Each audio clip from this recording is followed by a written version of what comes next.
Parce que le phénomène d'hypercroissance est récent, parce qu'il pose de nombreuses questions, tant au niveau de l'organisation que des opérations, nous partons à la rencontre de celles et ceux qui pilotent ces machines redoutables.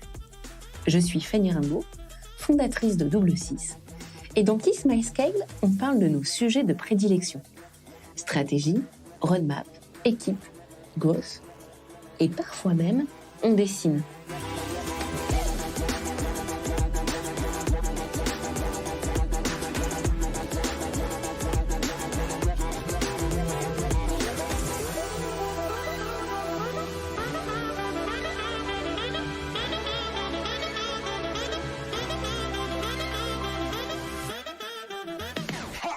Notre invité du jour vous emporte, avec une justesse des mots qui active la justesse du geste, d'une nature réfléchie pour encore mieux passer à l'action. Dans cet épisode, Laetitia Korn est notre invitée. Elle est la directrice IAMIE d'Akeneo. Akeneo est une solution qui fournit des solutions de gestion de l'expérience et de l'information produit, plus communément appelée PXM ou PIM. Au cours de la discussion, Laetitia nous confie un savoir très précieux. Baignée dans le SaaS, elle revient sur son expérience et nous explique comment piloter une roadmap marketing en hypercroissance quand il s'agit d'allier les besoins immédiats et la vision long terme. C'est à suivre. Bienvenue dans Kiss My Scale. Bienvenue Laetitia, merci d'être là ce matin. Merci à toi. Pour cette interview dans notre nouvelle série Kiss My Scale, qui est dédiée donc à réfléchir avec des directeurs marketing, des Head of Growth, parce qu'on comprend au fur et à mesure des entretiens que ce sont deux métiers différents. Tout à fait, oui. Donc on cherche à comprendre comment est-ce qu'on pilote l'hypercroissance au niveau du marketing. Et peut-être avant d'aller voir justement comment toi tu opères chez Akeneo, est-ce que tu pourrais nous dire quelques mots sur ton parcours et oui, bien sûr. Présenter Akeneo pour ceux qui ne connaissent pas l'entreprise. Bien sûr. Donc moi, j'ai un parcours, je dirais, assez classique. Je suis une passionnée du marketing et du marketing pour les entreprises. Ça fait plus de 15 ans que j'exerce ce métier dans le domaine, évidemment, des éditeurs et du SaaS, des éditeurs de logiciels, des cabinets de conseil, des entreprises de haute technologie. Donc, je suis une amoureuse de mon métier, de comprendre en fait quels sont les enjeux auxquels les entreprises font face aujourd'hui et comment une entreprise avec sa proposition de valeur peut optimiser sa proposition via la mise au marché. Concrètement, c'est ça et c'est absolument passionnant. C'est l'économie, c'est en plein cœur de l'économie, donc c'est absolument passionnant. J'ai rejoint les équipes d'Akeneo. Akeneo est une magnifique entreprise qui permet aux marques, aux commerçants et aux distributeurs d'accélérer leur potentiel de croissance en fournissant une expérience produit optimisée, consistante, quels que soient les canaux de vente, que ce soit en physique dans un magasin, sur un mobile, sur leur site de e-commerce, via des marketplaces. Parce qu'aujourd'hui, au-delà de l'expérience client dont on entend tous très régulièrement, peut-être trop régulièrement parler, il ne faut pas mettre de côté que l'expérience client commence aussi par l'expérience produit, parce qu'un client achète un produit. Donc c'est typiquement la proposition de valeur d'Akeneo. Ok, est-ce que tu aurais un exemple concret? Bien sûr. Et les clients sont très variés. Ça peut aller de Franprix en passant par Accor ou encore Louis Pion. Donc, ce sont des marques et des distributeurs très variés en France, mais aussi à l'international, que ce soit aux États-Unis, en Europe du Nord, en Grande-Bretagne évidemment, en Allemagne, en Europe du Sud ou encore en Australie. Akeneo est déployé sur bon nombre de continents maintenant. Ok. Et c'est mon petit quiz. Comment tu pitches ton métier à tes parents? Je vais le dire à ta mère, mais ce serait... J'ai pas envie d'enfoncer qui que ce soit. Donc, on va être plus large sur la structure. Si j'étais tout à fait honnête, je pense que ça fait un paquet d'années que j'ai cessé d'arrêter d'essayer d'expliquer quel était mon métier.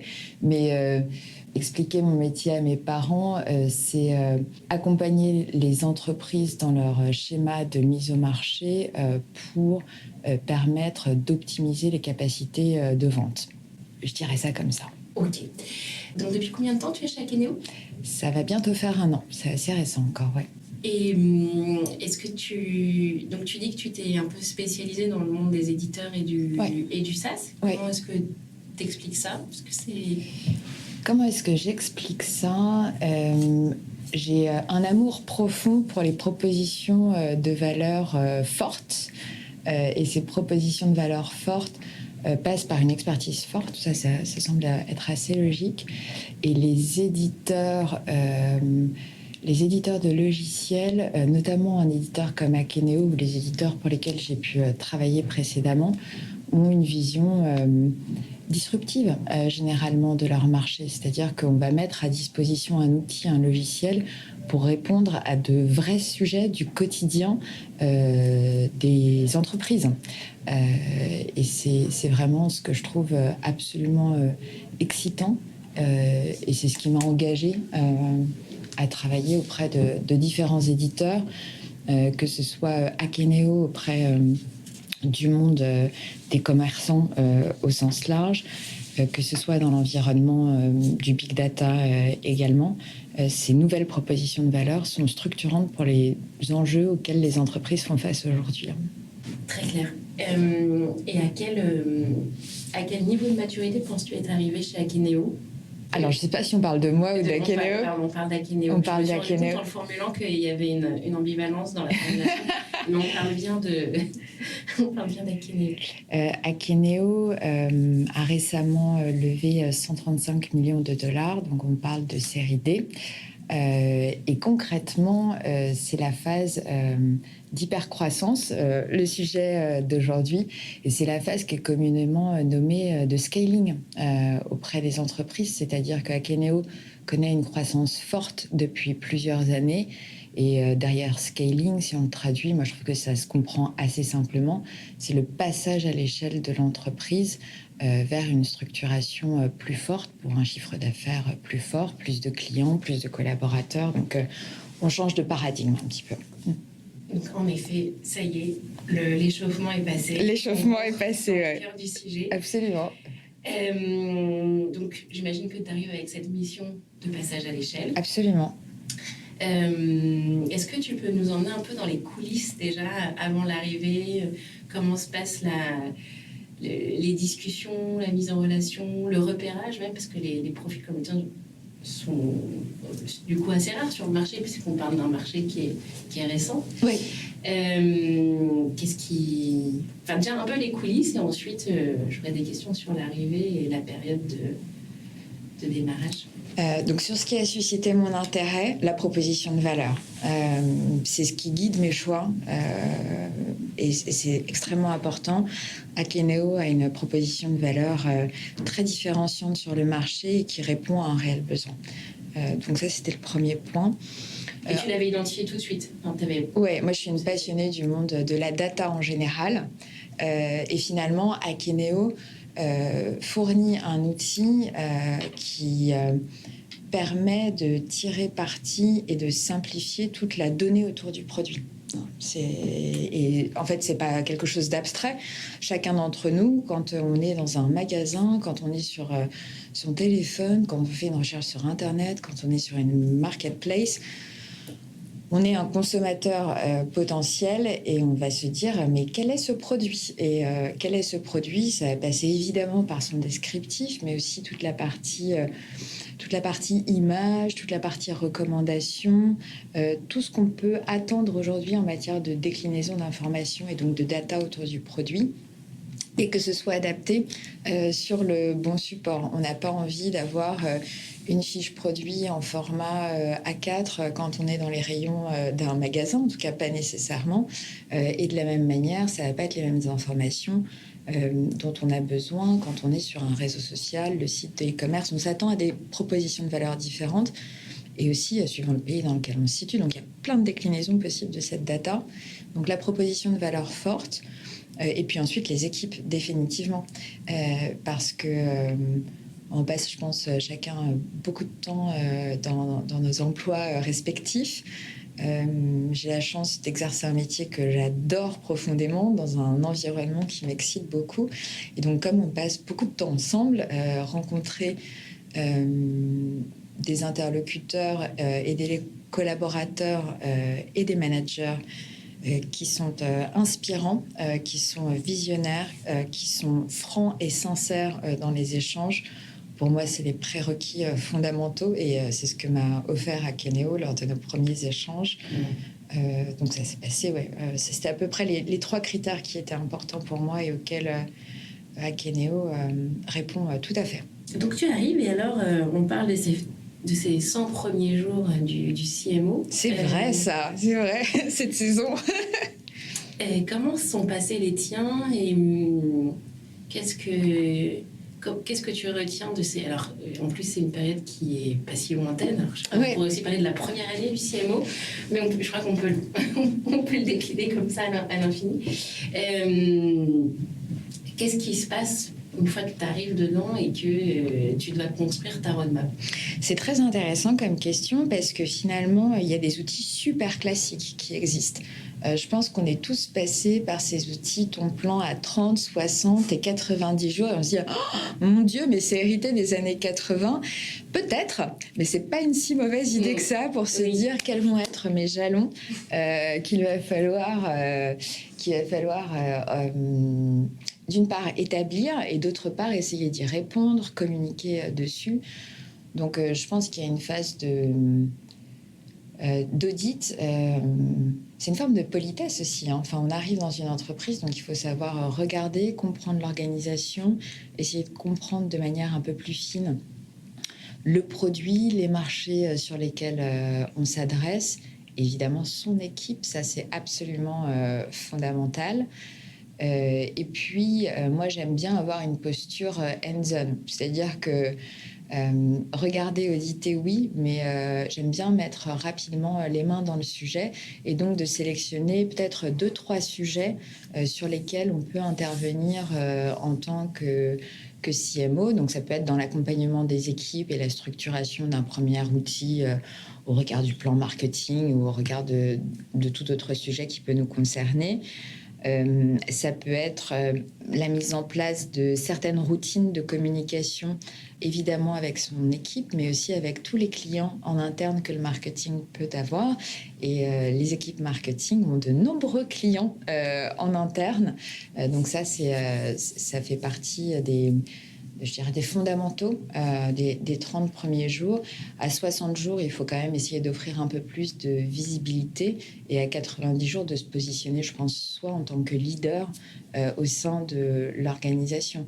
Donc, ce vieil outil des années 80 du 30, 60, 90 n'est peut-être pas si obsolète et je pense que de toute façon, on a tous besoin de petits réflexes structurants pour démarrer dans une organisation, dans une nouvelle aventure. Oui. Je pense que tu pourrais être coach en onboarding, parce que c'est vraiment très bien décrit. Mais alors toi, du coup, quels ont été les effets de surprise, d'interrogation? Je pense que j'ai été extrêmement gâtée parce que rejoindre une équipe comme Akeneo, c'est rejoindre une entreprise et une équipe qui gagne. C'est-à-dire que on peut arriver dans une structure et c'est la catastrophe, on a besoin de vous en urgence pour restructurer ou pour débuter from scratch, ce qui peut être aussi des cas qui se présentent assez régulièrement. Akeneo, c'est une entreprise qui marche et qui performe très fort depuis plusieurs années. Donc là où je pense qu'il faut être assez sincère, c'est de reconnaître et de ne surtout pas briser tout ce qui fonctionne. Et donc ça, c'est la première surprise, je dirais, et le premier réflexe métier en tant que CMO à porter, c'est ne pas briser ce qui fonctionne et au contraire, reconnaître ça, asseoir les prochaines étapes de développement à partir des succès de l'entreprise des succès de l'équipe marketing, des succès des différentes équipes avec lesquelles on travaille. Je pense que c'est absolument essentiel parce que ce serait une erreur phénoménale de dire « Bonjour, j'arrive, on est en phase de scaling, allez hop, on fait efface et on recommence le sujet », ce serait dramatique, je pense. Et en tout cas, pour moi, ça a été quelque chose d'assez excitant à considérer et de se dire il y a plein d'éléments qui sont absolument formidables. Maintenant, essayons de poser un petit peu les différentes parties en jeu relatifs au marketing et à la communication sur la région que j'ai en charge pour trouver des axes d'optimisation qui peuvent paraître évidents et d'autres peut-être plus structurants à moyen terme. Très concrètement, à quels moyens fais-tu référence ? Il y a des choses qui sont très simples et qui, je pense, viennent à l'esprit de tout le monde quand on parle de phase de scaling. Donc, on parle de passage à l'échelle. Donc, un bon premier réflexe, c'est se dire échelle, économie d'échelle, optimisation. Donc, ça passe par l'optimisation, évidemment, et en tout cas l'audit des différents fournisseurs marketing. J'ai la chance de travailler sur la zone IMEA APAC. Bienvenue dans la soupe d'acronymes. Donc c'est la zone Europe, Moyen-Orient, Afrique et Asie-Pacifique. Donc des fournisseurs très différents sur des continents et des pays très différents. Il y a certainement des acteurs qui peuvent travailler au niveau global, des acteurs qui sont plus appropriés sur un niveau régional. Donc faire un peu l'audit de tout ça et voir comment est-ce qu'on peut optimiser les coûts, l'efficacité. Enfin, ça passe vraiment par ça aussi. Hein. Derrière le scaling, c'est aussi l'économie d'échelle au regard des fournisseurs marketing. Qui sont les plus gros fournisseurs marketing pour qu'on puisse se représenter un peu Alors, il y a, je dirais, 2-3 grandes familles de dépenses. Il y a les dépenses qu'on va réaliser sur le digital, des dépenses qu'on va réaliser sur ce qu'on appelle le field, donc typiquement des événements physiques, ce genre de choses. Il y a vraiment des éléments qui sont ad hoc sur une région, donc on ne va pas aller chercher une grande optimisation. Par contre, sur la partie digitale, il y a forcément des leviers à aller chercher auprès de ces fournisseurs. Donc ça, c'est ce qui paraît évident. Ensuite, quand on creuse un peu sur ce qu'on peut optimiser, au-delà de ces fournisseurs, c'est les outils avec lesquels on travaille. Encore une fois, il ne faut pas trop scroller tout trop fort. Hein. Il faut prendre le temps de l'audit, de l'échange avec les équipes, parce que les choses arrivent rarement par hasard au sein d'une organisation. Mais d'essayer au maximum, je dirais, de gommer les activités à très faible valeur ajoutée. Et le métier du marketing, j'ai la chance de l'exercer depuis de nombreuses années. C'est un métier qui est devenu très technique, très technologique. Et ça, c'est fantastique. Parce qu'il y a encore quelques années, des activités qu'on mettait des heures, des jours à réaliser avec force de fichiers Excel et de formules assez complexes à maintenir sur ces éléments. Aujourd'hui, des logiciels permettent d'automatiser une bonne partie des tâches. Et ça permet en fait aux équipes de déployer la valeur ajoutée qu'ils ont pour le poste qu'ils ont également en charge. Nettoyer un fichier Excel pendant 4 heures, ça a assez peu d'intérêt. Réfléchir au contenu qu'on va diffuser pas à pas pour positionner un message et un programme intégré, ça a de la valeur. Du coup, ton équipe, comment est-ce qu'elle est organisée ? Par région. Donc, c'est l'équipe marketing globale d'Akeneo a 4 grandes divisions. La division marketing produit, la division marque, le département marketing global. On va retrouver notamment une bonne partie de la machinerie marketing et la partie Dimension, dont je m'occupe pour la zone IMEA APAC. Donc j'ai une équipe qui va s'occuper de l'Europe du Nord, une de l'Europe du Sud, une de l'Europe centrale et une de la zone APAC. Ok. Et du coup, est-ce que tu as découvert un vivier d'économie qui a surgi ou tel qu'on t'écoute, on a l'impression que c'est quand même beaucoup plus subtil que ça, mais je tente quand même la question si jamais tu as découvert quelque chose qui pourrait servir à à nos auditeurs? Je pense que l'expérience paye, c'est-à-dire que aujourd'hui, en termes de marketing pur et de demand gen pur, on a tous des réflexes de coût d'acquisition du lead, que ce soit via un programme Google, via un programme de content syndication, via la réalisation d'un événement. Et on va faire varier ce coût d'acquisition à la fois au regard du volume et à la fois au regard de la qualification du contact. Donc je pense qu'il faut être assez malin avec ça et ne pas hésiter à challenger ses partenaires, ses fournisseurs au regard à la fois de la qualité et du volume pour le prix qu'on va aller chercher. Mais j'en dirai pas plus. D'accord, ok. Parce que... Bon. Est-ce que tu pourrais nous dire du coup, quel est le principal canal de... le canal que tu considères le plus précieux en termes de lead, sans nous dire forcément une enveloppe, mais... Alors, je pense que ce serait une erreur de sélectionner un canal. La beauté de l'exercice du marketing, oui, à mon sens, tient dans deux éléments fondamentaux. La connaissance de son marché et le positionnement de la proposition de valeur. On peut avoir la meilleure idée du monde. Si la proposition de valeur n'est pas suffisamment consistante ou claire, la mise au marché sera extrêmement difficile. Donc ça, c'est peut-être la partie un peu plus amont et stratégique du marketing. Et ensuite, en termes de ce qu'on appelle le go-to-market, ça va être l'équilibre du mix. Ça aussi, c'est un vieux concept, mais qui a été fortement secoué par la pandémie. Et je pense qu'on a tous appris de très riches enseignements de la crise sanitaire que l'on a traversée. C'est-à-dire que les frontières entre un marketing digital qui était là pour de la notoriété et de l'acquisition sur du haut du funnel versus des rencontres en personne avec évidemment plus d'échanges d'intuitu personnel, plus de qualification des besoins, c'est toujours vrai. Mais comme pendant plusieurs mois, voire plusieurs années, on s'est passé de cette capacité field, il a bien fallu réfléchir les éléments du mix digital pour créer de l'interaction et de l'interaction personnalisée avec nos clients, avec nos prospects, avec nos partenaires. Et je pense qu'une fois que le socle fondamental de la connaissance du marché, de la proposition de valeur est acquis, c'est le bon équilibre du mix marketing sur lequel on va déployer ce message.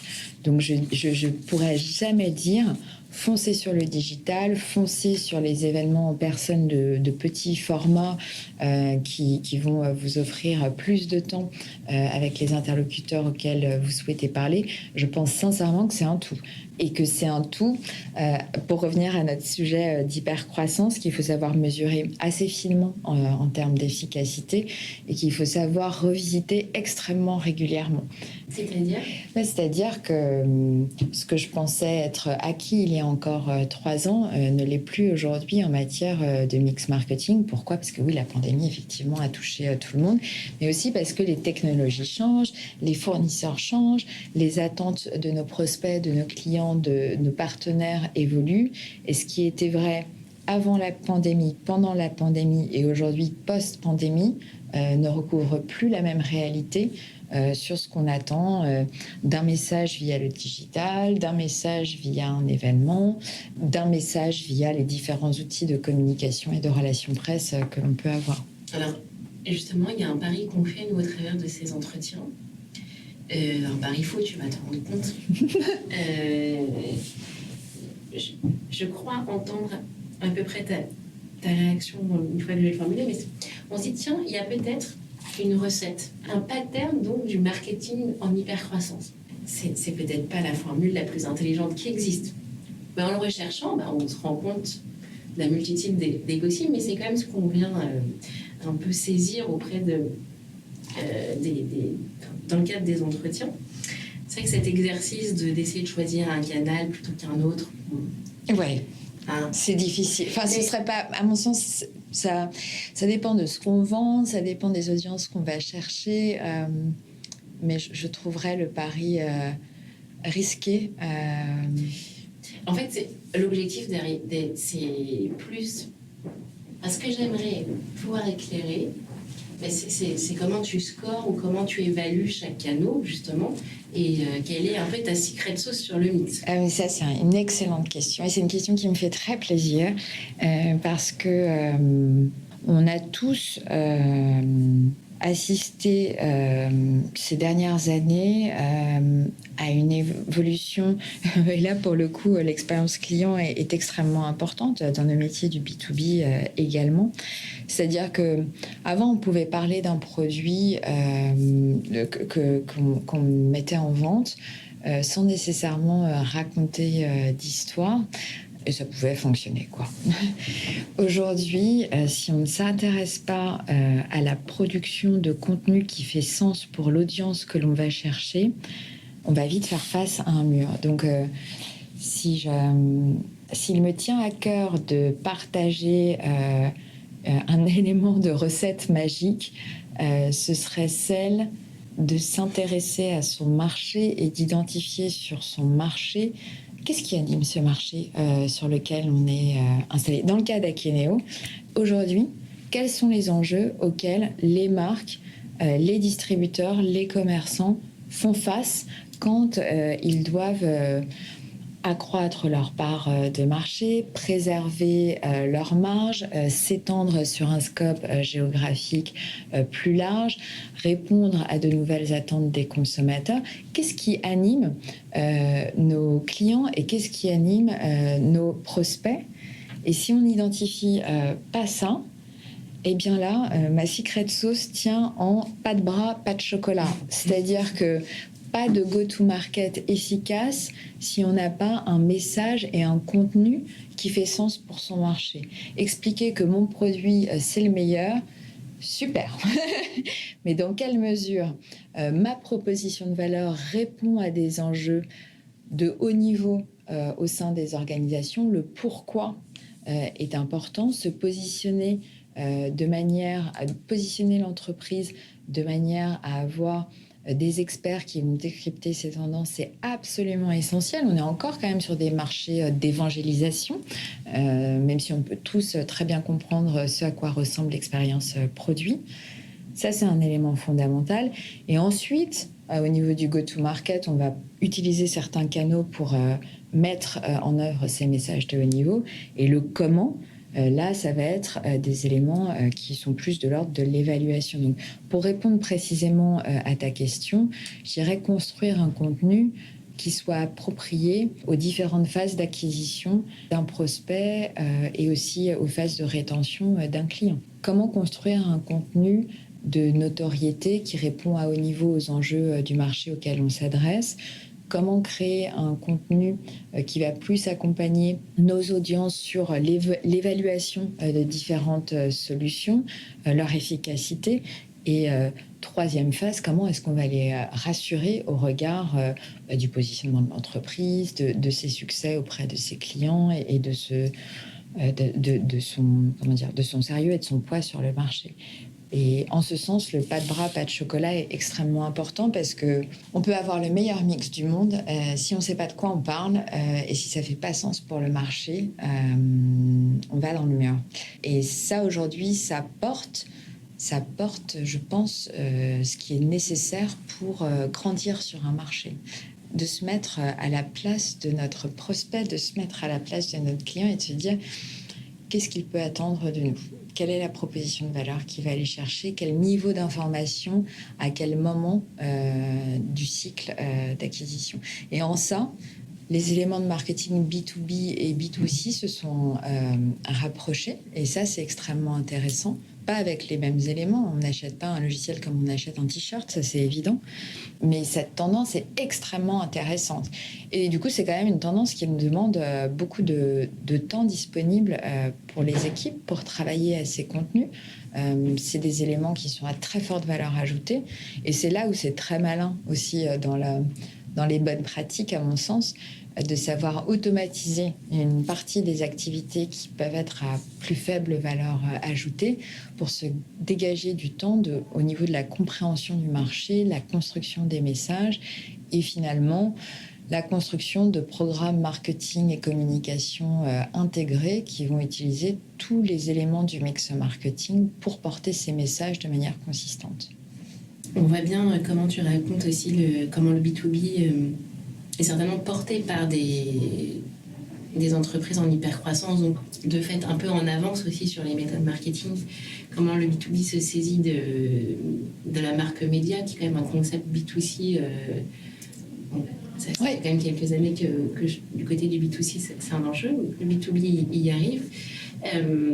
Comment vous organisez du coup pour produire ce contenu à haute valeur ajoutée? Est-ce que vous avez internalisé une capacité de production?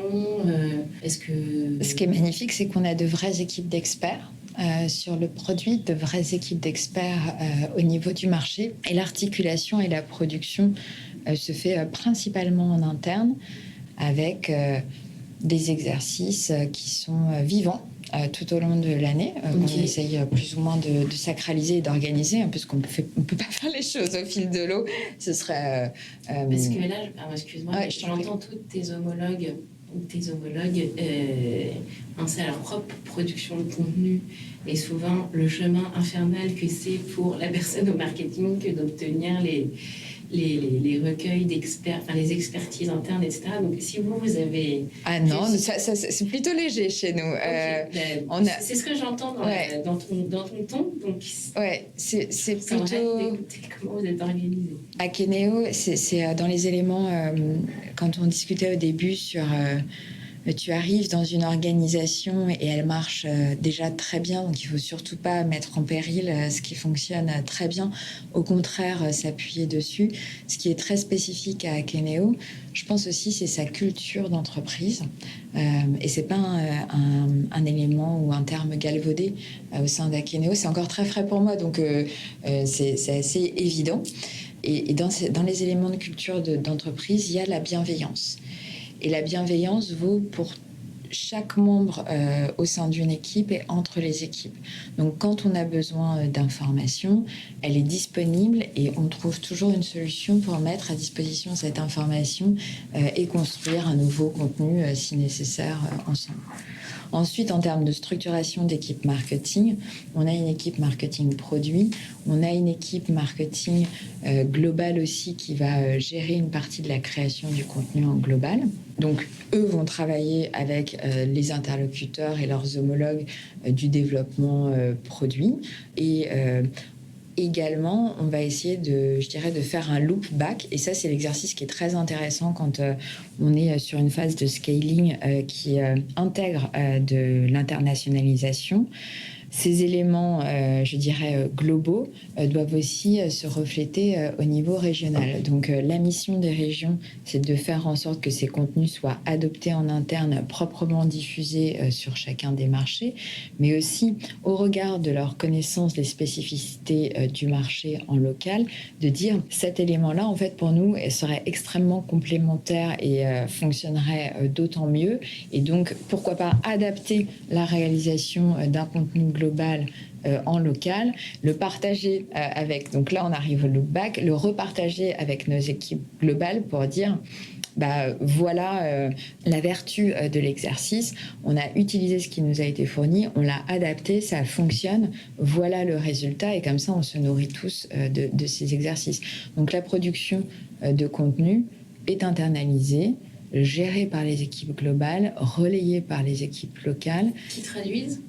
Qui traduisent, la traduction, oui, c'est évident, qui localise, en fait, je dirais. Je suis assez attachée à cette terminologie parce que la traduction est un élément, la localisation en est un autre. On ne s'exprime pas de la même manière dans tous les pays. Ça va au-delà de la traduction.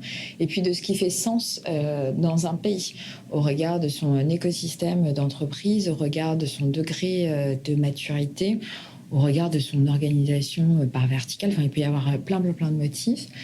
Et les experts de la connaissance marché d'un point de vue régional ou local peuvent faire valoir des éléments complémentaires qui vont faire que ce contenu va être parfaitement adapté, va faire parfaitement sens pour l'audience qu'on va aller chercher. Et là, il y a l'effet de loop back. Donc, on gagne énormément de temps parce qu'on a des experts en interne qui nous alimentent de contenu sur des thématiques que l'on travaille et qu'on définit en avance pour construire ces programmes marketing intégrés. Mais l'expertise locale, c'est là où on va aller créer de la valeur pour permettre une mise au marché plus efficace et faire sens auprès des audiences, avoir des choses intéressantes à raconter auprès des audiences qu'on va aller chercher. Je te demandais quelle était la maturité d'Akeneo quand tu es arrivé. Vous étiez au passage à l'échelle. Comment tu considères la maturité du marché auprès duquel vous vendez ? Alors, c'est un marché qui va avoir un degré de maturité assez différent suivant le pays dans lequel ou la région dans laquelle on va se situer.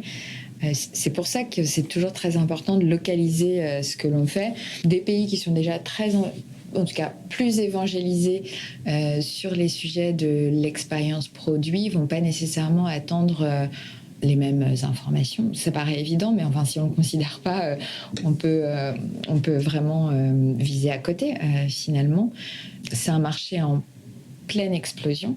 Je pense qu'on l'a tous vu ces dernières années, où d'éléments physiques, on a été basculé dans un monde complètement digital, et ce monde complètement digital a mis en exergue de la nécessité d'avoir, au-delà d'une information produit consistante et disponible sur tous les canaux de vente, c'est quelque chose qui est de l'ordre de l'expérience, quoi, hein, quelque chose de satisfaisant. Oui, j'ai les informations nécessaires et de manière complète concernant mon produit. Je vais avoir toute la partie média qui va être disponible, la partie recommandation, et ce sera proprement adapté et présenté suivant le canal sur lequel je suis. Donc, certains pays en Europe sont plus matures que d'autres. Le marché des États-Unis est en très forte croissance. Ce qui est intéressant, à mon sens, de noter en matière d'expérience produit, c'est que ça reflète aussi un changement structurel au niveau des organisations. Si on s'intéresse à nos commerçants, à nos marques, à nos distributeurs, aujourd'hui, ces acteurs doivent répondre de manière extrêmement agile et extrêmement appropriée à des attentes de consommateurs qui sont toujours plus volatiles, ce serait pas le bon terme, mais en tout cas toujours plus rapides. Pour mettre ça en place, on est en train de vivre une transition sur les stacks technologiques commerce extrêmement intéressante. Et cette transition technologique que l'on voit dans le monde des marques, des retailers et des commerçants se reflète aussi dans différents mondes de l'entreprise. Aujourd'hui, les infrastructures data et IT des organisations changent.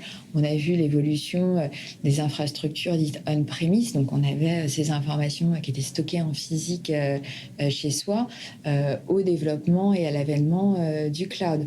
Aujourd'hui, une marque, un distributeur, un commerçant doit pouvoir avoir une stack commerce qui soit très agile pour répondre à ces enjeux-là. Donc l'expérience produit, je pense que c'est quelque chose qu'aujourd'hui de plus en plus d'entreprises entendent et qui devient de plus en plus un impératif, soit pour gagner des parts de marché, défendre des parts de marché, assurer une marge plus importante, parce qu'au-delà d'un produit, on va aussi vendre des valeurs et l'engagement d'une marque, ce à quoi les consommateurs sont de plus attentifs. En matière d'organisation auprès des marques, des distributeurs et des commerçants, il faut aussi une stack commerce d'un point de vue IT qui soit suffisamment agile pour gérer ces nouvelles demandes. Et c'est à la fois une transformation des attentes du marché. Certes, les points de valeur ne sont plus les mêmes, les attentes ne sont plus les mêmes, mais pour rendre, ça c'est finalement le pourquoi, pour rendre cela possible, le comment, dans la vraie vie de tous les jours, les entreprises s'interrogent sur leur système d'information pour rendre ces expériences possibles. Mais alors, et ce constat-là, je vois bien le constat. si on imagine qu'il y a un niveau de maturité différent par zone, comment, parce que du coup j'en reviens à mon pattern, comment ton pattern s'ajuste, ton mix, à un niveau de... C'est une très bonne question. Maturité. Et c'est dans les éléments, quand on parle de structuration et de scaling, en fait, il y a dans les... On a parlé un peu d'éléments du succès. La réalisation et la communication du plan marketing en font évidemment partie. Il ne faut pas que ce soit quelque chose de secret. Il faut que ce soit clair, limpide et partagé pour accompagner la transformation de l'entreprise. Dans l'appréhension du marché, pour répondre à ta question, on ne peut pas fournir à tout le monde la même chose. Donc l'entreprise dans sa phase de scaling, je crois qu'Akeneo a des clients, je ne voudrais pas te dire de bêtises, mais dans plus de 50 pays. Akeneo n'est pas physiquement présent dans plus de 50 pays. Ce serait un non-sens d'un point de vue économique pour l'entreprise. Mais par contre, on va essayer d'identifier quels sont nos marchés prioritaires sur lesquels on va maximiser nos investissements parce qu'on va maximiser nos attentes de croissance sur ces marchés versus des marchés qui vont peut-être être un peu plus matures et que l'on va devoir soutenir versus des marchés qui vont peut-être être plus opportunistiques. C'est un élément absolument fondamental dans l'alignement du go-to-market parce que croire que l'on peut fournir à tout le monde la même chose en phase de scaling, c'est une très bonne remarque, ce serait une erreur. Donc la notion de tiering de marché et de priorisation de marché fait partie des éléments très importants à considérer. D'une part, pour mesurer l'efficacité de ce qu'on réalise, tester, voire s'assurer de certains succès et de certains patterns pour pouvoir les réitérer dans d'autres marchés.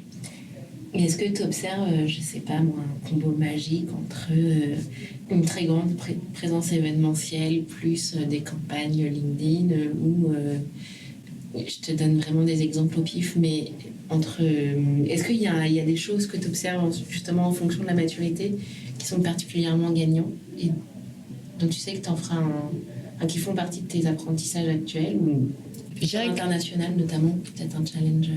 La trame du mix reste identique quel que soit le marché. C'est-à-dire qu'on a toujours les mêmes outils ou les mêmes canaux pour aller parler à nos audiences. Par contre, suivant le degré de maturité de la région à laquelle on s'adresse, on va pouvoir peut-être plus ou moins accentuer les éléments de communication, de notoriété, de relations médias, qui sont une partie très particulière quand on dit marketing et communication, c'est vraiment deux métiers différents. Il ne faut pas mélanger les expertises. Le message et le contenu que l'on mettra à disposition de nos prospects et de nos clients ne va pas nécessairement intéresser les médias et inversement. Les attentes, en tout cas, sont assez différentes. Donc, c'est une expertise à mesurer et à savoir piloter, mais qui a un effet fort parce que la reconnaissance dans un marché passe aussi par la représentation sur la partie communication et médias. En B2B, ce qui peut être assez différent en B2C, mais en B2B, c'est quelque chose qui va être assez différenciant. Ah oui, donc toi tu dirais qu'il y a un gros besoin d'awareness, faut mettre gros sur la... Ouais, et il vaut mieux le faire sur quelques régions sélectionnées et ne pas dire on va le faire chez tout le monde. Ça, ce serait faux, à mon sens, parce que quand on se donne les moyens de quelque chose, il faut le faire correctement et c'est pas une activité marginale, pas du tout. C'est une activité qui, à mon sens, est assez structurante. Ensuite, dans les éléments du mix, on est peut-être plus sélectif, mais finalement, on sera plus sélectif dans les activités si le budget est restreint. Mais moi, je tiens très fortement à avoir un mix marketing à la fois digital et field pour les pays qui sont prioritaires. Ça permet plus d'agilité. Et puis, comme on s'attend aujourd'hui à avoir une expérience produit qui soit en magasin et en ligne, aujourd'hui, un client ou un prospect B2B s'attend et souhaite pouvoir nous rencontrer de manière digitalisée, si j'ose dire, et de manière physique également. Donc, je ne recommanderais pas de couper un canal. mais plutôt d'adapter ses investissements au regard de la croissance qu'on a à aller chercher sur chacun de ces marchés. Il y a une partie que j'aimerais vraiment ouvrir avec toi, c'est le marketing en SaaS. Ouais. Et peut-être pour fermer du coup le chapitre marketing en hypercroissance, du coup là si on fait un peu le résumé de ce qu'on se dit, qu'est-ce qui distingue un marketing en hypercroissance d'un marketing classique? De manière très automatique, je dirais les objectifs à aller chercher. C'est-à-dire que quand on parle d'hypercroissance, on parle de doublement des objectifs. Donc, c'est pas anodin en termes d'organisation des équipes, en termes de méthodologie de travail, en termes de planification. Ces éléments deviennent nécessaires versus un millefeuille opportunistique d'activités qui peut fonctionner avant ces étapes. On peut être opportuniste dans l'organisation de ces activités marketing et communication jusqu'à un certain niveau, et ça peut très bien fonctionner. Quand on va passer à l'échelle, ce qui en hypercroissance, ça va exiger plus, je dirais, d'organisation, de structuration du plan, de lisibilité du plan. Et ça, c'est des éléments qui me semblent fondamentaux. Ce qui est de la technique ou de l'outillage marketing, à mon sens, ça vaut pour toutes les organisations. C'est-à-dire qu'aujourd'hui, une organisation, qu'elle soit en hypercroissance ou non, mais qui ne fait pas d'A/B testing, on a loupé un truc, quoi. Ça fait partie des bonnes pratiques. Et du coup, toi, qu'est-ce que ça dit de la... J'allais dire, qu'est-ce que ça dit de la CMO que t'es de chercher ce dédoublement des objectifs, C'est ultra excitant. Et je pense que l'ensemble de l'organisation est très excité sur ces enjeux. C'est fantastique d'être dans une organisation qui a une proposition de valeur forte, une proposition de valeur qui évolue, qui est soutenue par une nouvelle levée de fonds, qui est soutenue par une internationalisation forte et bien sélectionnée. C'est ce qu'on se disait tout à l'heure. Donc c'est extrêmement excitant. Ce que ça dit de moi, c'est que j'adore les challenges, ça c'est certain, et que j'adore déployer le trésor d'une organisation avec un passage à l'échelle qui soit bien structuré, bien lisible, à partir duquel on puisse échanger et à partir duquel on puisse être agile. Être agile, si on n'a pas des fondamentaux solides, bonne chance. Est-ce que ça veut aussi dire qu'il y a un moment où tu sais que tu auras joué ta partie et tu iras chercher qu'une fois l'industrialisation posée, est-ce que tu te reconnais dans cette phase-là de l'entreprise ou tu sauras apprécier les fruits que tu as? Est-ce que je saurais me relaxer? J'ose espérer. Je pense que mes collaborateurs aussi. Pour t'éclairer sur ma question, c'est qu'on se rend compte qu'il y a quand même des profils qui sont très adaptés pour des phases, typiquement la phase d'amorçage, la phase vraiment d'explosion, puis la phase d'industrialisation. Et puis j'imagine qu'il y a aussi la phase du run, je vais pas dire plan, mais... Du plateau. Merci. Et toutes se respectent. Toutes se respectent. Je suis assez d'accord. Il y a certainement des étapes dans notre vie, dans nos carrières respectives, où on se dit ah tiens, là je suis adaptée pour ce moment dans l'entreprise, et puis là c'est plus mon histoire en fait, hein. Ce que fait l'entreprise, c'est pas là où mes compétences sont les plus adaptées. Après, faire porter la responsabilité de cela au niveau de l'entreprise, c'est juste, mais c'est pas suffisant. C'est-à-dire que je pense qu'on est, en tout cas à un niveau de CMO, on est tous responsables aussi de se porter ses propres challenges. Et des challenges, on en a plein quand on est en hyper-croissance. Il y a celui de la réalisation du chiffre, il y a celui de travailler de manière étroite, consistante avec nos clients pour mieux les comprendre, mieux comprendre leurs attentes et travailler vraiment en étroite collaboration avec eux. Il y a nos partenaires, il y a l'expansion géographique, donc... j'ai pas envie d'avoir une phrase à la Walt Disney, quoi, à te dire sky is the limit ou un truc comme ça, mais je ne suis pas dans cette phase de questionnement aujourd'hui. Je pense que ce serait... Oui, c'est pour ça que c'est plus une question rétro, c'est-à-dire est-ce que tu vois ton propre pattern dans le... En tout cas, ce qui est certain, c'est que j'ai la chance d'exercer un métier dans des organisations pour lesquelles je n'ai jamais fait face à l'ennui. Et que l'ennui m'ennuie d'avance. Donc oui, j'ai besoin d'organisations challengeantes, excitantes, où on sait se projeter sur un challenge finalement. La répétition ronronnante serait peut-être pas là où j'exercerais le mieux mes compétences. Ouais. Nul doute. Est-ce que tu crois que tu peux nous accorder quelques minutes pour ouvrir un chapitre SaaS ? Allez, let's go SaaS. Je trouve que le SaaS arrive avec une espèce d'image d'Épinal qui entoure, tu vois, le sujet du SaaS. Je pense que chaque CMO doit soit s'approprier, soit déconstruire. Mais donc, pour rentrer dans le sujet, on se rend compte que finalement, un certain nombre de SaaS sont... J'adore cette expression d'un confrère, des SOAS, des Software with a Service. Ah ouais, c'est bien. C'est pas mal, hein ? C'est pas mal, j'aime bien. Et ce truc où on a l'impression que tu vois, quand je dis l'image d'Épinal, c'est presque la technologie, cette mythologie du robot, de l'intelligence artificielle qui va faire plein de choses, développer plus rapidement que les humains. Et en fait, on se rend compte à quel point les humains sont importants, même dans Absolument. Dans les SOAS. Comment toi, déjà, qu'est-ce qu'évoque cette image, cette photographie décrite très longuement, mais comment ça fait écho chez toi qui est spécialiste du sujet? Comment tu l'interprètes du point de vue marketing? Alors, je rejoins avec toi le fait que le SaaS facilite beaucoup de choses. Le SaaS va faciliter la prise en main d'un outil au sein d'une organisation.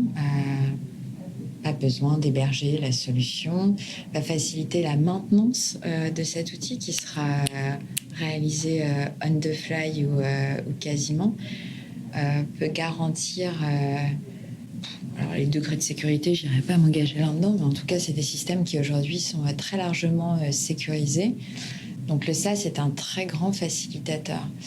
Et avec l'arrivée du SaaS, j'aime bien l'idée de with a service parce qu'aujourd'hui, on s'attend à ce qu'un logiciel traite un sujet concernant un élément technique dans l'entreprise, mais que ce soit aussi une plateforme. On a vu l'émergence de l'UX depuis aujourd'hui de nombreuses années, que ce soit une plateforme dans laquelle les différentes parties de l'entreprise puissent collaborer de manière agréable, structurée et qui reflète les process de l'organisation. Donc répondre aux besoins que traite le logiciel en question en prenant en compte les hommes et les process, c'est je pense aujourd'hui ce qu'on attend du SaaS, ce qui a très fortement aussi attiré mon attention dans la proposition de valeur d'Akeneo parce que finalement, le management de l'information produit, c'est pas quelque chose d'ultra récent. Par contre, le management de l'expérience produit, oui. Et en fait, cela est rendu possible parce que ce que propose Akeneo, c'est à la fois de gérer la donnée issue du produit, de permettre son enrichissement et son utilisation par les différentes parties prenantes, les humains au sein de l'organisation, tout en reflétant des process pour s'assurer que l'expérience qui est délivrée est au niveau que l'entreprise aura fixé suivant ses différents canaux. Donc, qui dit ça se dit grande facilité pour plein d'éléments. Qui dit ça, je pense aujourd'hui à déplacer ce délai. C'est un prérequis, en fait, ça s'est attendu. Aujourd'hui, on s'attend aussi à une expérience de ce que doit apporter le SaaS au-delà de la facilité, mais que ce soit aussi des applications qui soient des réceptacles pour échanger, collaborer et processer. Il y a une autre chose qui vient avec le SaaS. Alors qui ne vient pas qu'avec le SaaS, mais qui vient avec la digitalisation de nos industries. Hein. Mais le SaaS en est un des... Je ne sais pas si c'est un des symptômes, le terme serait mal choisi, mais une des conséquences. Et là, on va dire que c'est la littéraire en moi qui pose la question. Tu fais quelques benchmarks sur les outils, puis tu te rends compte que c'est comme si le marketing des outils digitaux était contenait, 300 mots et qu'on dispatche, qui sont dispatchés. Et en même... Tu remarqueras que j'ai pas dit pivoter, par exemple, pendant notre entretien. Non, c'est une boutade, mais c'est très symptomatique. D'adresser ce sujet parce que je sens que tu es très sensible justement aux mots et au jargon, et notamment de ne pas l'employer quand j'ai l'impression de parler à une interlocutrice à qui le sujet va parler. Comment je trouve que ça c'est une contrainte alors du marketing, de la com, en tout cas identitaire de fait. Comment on fait pour décrire le produit, l'activité, sans tomber dans l'écueil de l'utilisation d'un nombre de mots restreint? Ma question est vague. Je peux essayer de la reformuler si... Moi, je l'entends de deux manières, en tout cas. Dis-moi si ce que je te raconte te convient. Il y a le positionnement de l'entreprise et les messages de l'entreprise.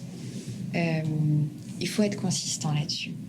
Donc, oui, je fais partie de ces gens qui sont des grands fans des elevator pitch. Comme ça, tu t'assures que chaque personne au sein de l'organisation présente l'entreprise de manière consistante. C'est un peu terrible comme manière de faire, mais finalement, on a tous les mêmes fondamentaux et ensuite, on est en mesure de les adapter au regard de ses interlocuteurs, du marché sur lequel on intervient. Dans l'exercice d'une entreprise... Ça, c'est quelque chose que tu as mis en place ou qui existait déjà? Qui existe déjà, tu vois, c'est ce que tu appelles elevator pitch, boilerplate. C'est quand même très utile pour que chacun, en 2 lignes, sache dire, tu vois, dans le cadre d'Akeneo, qu'on est leader sur le marché du PXM et qu'on permet aux entreprises d'accroître leur croissance via la vente et l'expérience produit sur les différents canaux. Il y a un moment, il faut bien être clair sur le sujet. Il ne faut pas que ce soit récité, il faut que ce soit vivant, mais il y a quand même un positionnement fondamental pour garantir la consistance de la marque. Je pense que ça reste important. Après, il faut l'intelligence née, et moi j'adore les régions, je m'occupe de la partie demand gen et communication sur différentes régions.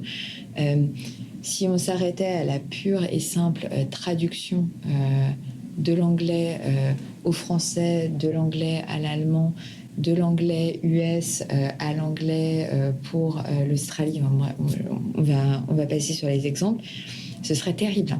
Et là, la capacité à localiser, la capacité à avoir une bonne connaissance de son marché fine dans l'expression de ses messages est absolument fondamentale. Donc ça, c'est sur le contenu pur et dur. Sur la soupe d'acronymes à laquelle nous faisons face dans les environnements digitaux, moi, je prends le parti d'en rire. Déjà, de parler de soupe d'acronymes, parce que... on dit SaaS, finalement, je ne sais pas si chacune des personnes qui écouteront notre entretien seront hyper à l'aise avec SaaS, mais on est dans une industrie pétrie d'acronymes. Mon métier tout particulièrement est pétri d'acronymes. Moi, mes objectifs sont relatifs à des KPI parmi lesquels on va retrouver les MQI, les MQL, les SL. Et là, on a perdu la moitié du potentiel d'audience que l'on pouvait avoir. Il faut savoir jouer avec, mais je trouve ça d'un manque de correction totale de ne pas se reprendre régulièrement. Donc un KPI, c'est un indicateur de performance. Un MQI, c'est un lead qui commence à être suffisamment qualifié. Un MQL, il est suffisamment qualifié pour être passé aux équipes de business développement. Et ensuite, ce lead peut être qualifié par les équipes commerciales. Et pour rebondir sur notre sujet d'hypercroissance, c'est a fortiori extrêmement important de ne pas jargonner quand on est en phase de scaling. parce que tout le monde n'est pas à l'aise avec la posture de dire « Écoute, je ne comprends pas ce que tu dis. Ta soupe d'acronyme n'a aucun sens pour moi. » Et en fait, on peut se priver d'embarquer des gens en péchant par excès de jargonnage. Et oui, je jargonne, évidemment que je jargonne, mais j'essaye de veiller à ne pas trop jargonner. Pour autant, on a besoin d'un langage commun, que ce soit dans le positionnement du message de l'entreprise, que sur l'identification de critères de performance via ces acronymes qui sont communément reconnus dans l'entreprise. Non, c'est intéressant. Ouais. Ça me passionne parce que à la fois le jargon, on voit bien les limites, c'est-à-dire que très concrètement, on peut en perdre en cours de route. Ouais. Voilà, il est excluant et s'il est excluant, il y a cet entre-soi, il y a aussi cette tech cred, tu vois, qui vient de là. T'as quand même beaucoup de... Enfin, autant tu as des outils qui cherchent à s'institutionnaliser parce qu'ils rivalisent avec des solutions, avec des prestations de services typiquement, autant tu as des outils qui cherchent vraiment à avoir cette start-up cred, cette tech cred, parce qu'aujourd'hui le marché délègue aussi un savoir-faire du côté des outils. Comment trouver cet entre-deux je conçois que l'utilisation des acronymes et du jargon participe aussi de cette crédibilité technologique à conquérir, même si c'est certainement discutable. Oui. Moi, j'ai un réflexe très pratico-pratique. Je suis quelqu'un de très pragmatique. Donc, si je ne comprends pas quelque chose, je fais partie des gens qui sont hyper relaxés à dire « je ne comprends pas ». Et le jour où je fais face à des interlocuteurs qui porteraient un regard condescendant pour répondre à une question de clarification, je pense qu'il y a un sujet à creuser. Et aussi... je pense que pour une entreprise, d'avoir un message clair et compréhensible à différents degrés, à différents moments du cycle de vie du prospect ou du client qu'on peut aller chercher, c'est absolument essentiel. Et là aussi, c'est une des missions du marketing dans le positionnement d'un message qui se comprend facilement. J'ai pas de problème à utiliser le terme de vulgarisation. Je me méfie beaucoup des interlocuteurs ou des propositions de valeur qui ne veulent pas trop se vulgariser. Mais c'est un parti pris qui m'est très personnel pour le coup. Non, mais il me semble noble tel que tu le... En tout cas, tel que tu l'indiques. Et c'est, je dois dire, assez réjouissant de t'entendre formuler ta pensée sur ton métier en ces termes. Il y a, en quelque sorte, une noblesse de la mission. Un devoir, en tout cas, de clarté. Ouais, c'est une des missions du marketing. Et puis ensuite, on travaille en équipe. Moi, j'adore mes équipes et j'adore grandir avec mes équipes. Et si on n'est pas capable de se comprendre parce qu'on pêche par excès de jargonnage, c'est tellement dommage, quoi. Il y a des feuilles. Il y a des feuilles qui sont là pour toi. Oh là. Et ce sera d'ailleurs, je pense, la piste d'atterrissage. Est-ce que tu saurais... parfois, il n'y a pas de pattern. Hein, tu vois, les dessins changent en fonction de... Il y a un sujet dont on n'a pas parlé, c'est... or, j'imagine qu'il te stimule beaucoup. C'est ce que tu cherches à craquer. Est-ce que tu peux me faire un dessin, justement, sur... je ne sais pas si on peut appeler ça le caillou dans la chaussure, mais en tout cas, cette espèce d'équation qui t'anime et... quelque chose que tu cherches à craquer dans ton activité, dans ta mission. Libre à toi de le représenter à peu près comme tu veux. J'adore ce moment. Je suis tellement mauvaise en dessin. Ouais, quoi, c'est un espèce de smiley heureux. veiller à ça, quoi. Veiller à l'appétence de ce que je mets au marché dans le cadre de mes missions chaque jour auprès des prospects, auprès des clients, auprès de mes collaborateurs. Je crois que la satisfaction dont on est responsable d'un point de vue marketing et d'un point de vue managérial, c'est certainement une des clés les plus importantes qui m'a été donnée assez récemment. C'est-à-dire que tirer satisfaction de ce que l'on fait au quotidien en tant que professionnel, c'est la clé pour le développement. Et oui, et ça passe par la satisfaction de ses clients en interne, en externe, de son équipe. Et c'est quelque chose que je continue à craquer au quotidien parce que rien n'est jamais acquis avec ça. Donc, ouais, la satisfaction. Du coup, là, on reconnaîtra le smiley du NPS. Ce truc-là va valoir très cher. C'est ça. On a parlé NFT la semaine dernière, donc je te remercie de bien vouloir le signer pour financer le... Non, je ne ferai pas ça. C'est-à-dire que tu as des processus de scoring sur toutes tes...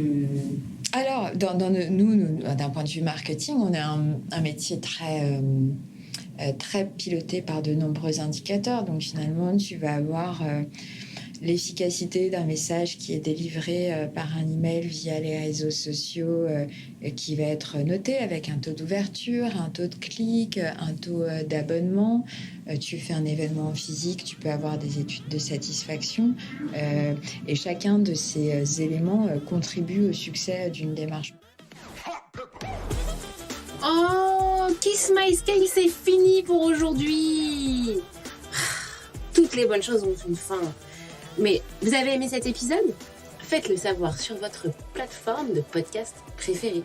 Et pour discuter marketing et hypercroissance, prolongeons la discussion sur LinkedIn.